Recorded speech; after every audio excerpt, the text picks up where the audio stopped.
اعوذ باللہ من الشیطان الرجیم بسم اللہ الرحمن الرحیم یا ایھا الذین آمنوا لا تتخذوا اليہود والنصارى اولیاء بعضهم اولیاء بعض۔ چند دنوں سے ایک ویڈیو گردش کر رہی ہے جو اینکر پرسن ہے، خاص کر اقرار الحسن صاحب اور دیگر بھی کچھ احباب کی باتیں سنی ہیں فرانس کے حوالے سے کہ 2030 میں فرانس نے یہ دعویٰ کیا ہے کہ حضور سرور کونین صلی اللہ علیہ وسلم کا خطبہ حجۃ الوداع جو ہے اس کی آواز ہم ریکارڈ کر لیں گے اور پھر لوگوں کو سنائیں گے۔ تو اس بات کو سن کے اس میں کتنی حقیقت ہے اللہ ہی جانے، لیکن اس بات کو لے کر پھر کچھ لوگ ویڈیوز بنا رہے ہیں کہ اور خوش ہو رہے ہیں کہ مبارک ہو 2030 میں ہم اپنے نبی صلی اللہ علیہ وسلم کی آواز کو سن سکیں گے۔ تو میں اپنی معلومات کے مطابق عرض کرتا چلوں کہ اللہ تبارک و تعالیٰ نے قرآن مجید فرقان حمید میں ارشاد فرمایا، اے ایمان والو یہ یہود و نصارہ تمہارے دوست نہیں ہیں، کبھی بھی وہ ایمان کی کسی بات کو پروموٹ نہیں کریں گے،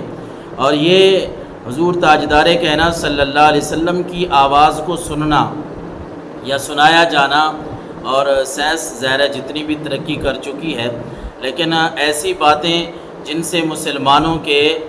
جذبات کو مجروح کیا جا سکتا ہے، مسلمانوں میں فتنہ اور فساد ڈالا جا سکتا ہے، یہ تو یہی چاہتے ہیں۔ جو ملک حضور تاجدار کائنات صلی اللہ علیہ وسلم کی عزت پہ آئے روز کوئی نہ کوئی حرف لگاتا ہے، بلکہ بہت ساری ایسی باتیں ہیں جو بیان کرنے کے قابل نہیں ہے، ہر انسان کو ان باتوں کا علم ہے کہ جو ہمارے نبی صلی اللہ علیہ وسلم کے خاکے چھاپتے ہیں، جو قرآن کی توہین کرتے ہیں، وہ بھلا ہمارا کیا سوچیں گے کہ ان کو حضور صلی اللہ علیہ وسلم کی آواز سنائیں۔ آج یہ کہتے ہیں کہ ہم حضور صلی اللہ علیہ وسلم کی آواز ان کو سنائیں گے، کل وہ کسی صحابی کی آواز نکال لیں، کل وہ کہیں کہ کسی کی بھی آواز ریکارڈ کر کے کہ یہ فلاں صحابی کی ہے، اور مسلمانوں میں فتنہ اور فساد کھڑا ہو جائے کہ فلاں صحابی تو کہہ رہا ہے فلاں چیز سنت ہے، اور فلاں صحابی کی آواز ہے وہ کہہ رہا ہے فلاں چیز سنت نہیں ہے، فلاں چیز واجب ہے، فلاں فرض ہے، فلاں نہیں ہے۔ تو ایسی باتوں میں تو مسلمانوں میں فتنہ اور فساد جو ہے وہ برپا ہوگا۔ ایسی باتوں پہ کان نہ دھریے۔ اللہ کے نبی صلی اللہ علیہ وسلم نے فرمایا، آپ صلی اللہ علیہ وسلم نے، کہ میں اپنے جانے کے بعد تمہارے درمیان دو چیزیں چھوڑ کے جا رہا ہوں، انہیں اگر پکڑ کے رکھو گے، مضبوطی سے تھام کے رکھو گے، تم گمراہ نہیں ہوگے۔ اور وہ کون سی چیزیں آپ صلی اللہ علیہ وسلم نے فرمایا ایک قرآن چھوڑ کے جا رہا ہوں، اور دوسرا اپنی اہل بیت۔ قرآن کے دامن سے جڑے رہو اور حضور صلی اللہ علیہ وسلم کی اہل بیت سے جڑے رہو، بس یہی ہمارے لیے کافی ہے۔ جو مسلمان قرآن سے جڑ گئے، جنہوں نے اپنا قرآن کے دامن کو مضبوطی سے تھام لیا، جنہوں نے اہل بیت کرام علیہ الصلاۃ والسلام کے اہل بیت اطہار کے دامن کو مضبوطی سے تھام لیا، وہ دنیا میں بھی کامیاب ہیں اور آخرت میں بھی کامیاب ہیں۔ وہ اپنے نبی صلی اللہ علیہ وسلم کی جو آواز ہے اس کو سننے کے لیے بیتاب کیسے ہو سکتا ہے وہ مسلمان جسے پتہ ہے کہ اس ترقی یافتہ دور میں جہاں اتنے فتنے اور فساد ہیں، وہاں ہم کیسے یقین کر لیں کہ واقعی وہ ہمارے نبی صلی اللہ علیہ وسلم کی آواز ہے۔ اور پھر ہاں انہیں یہ کہیں کہ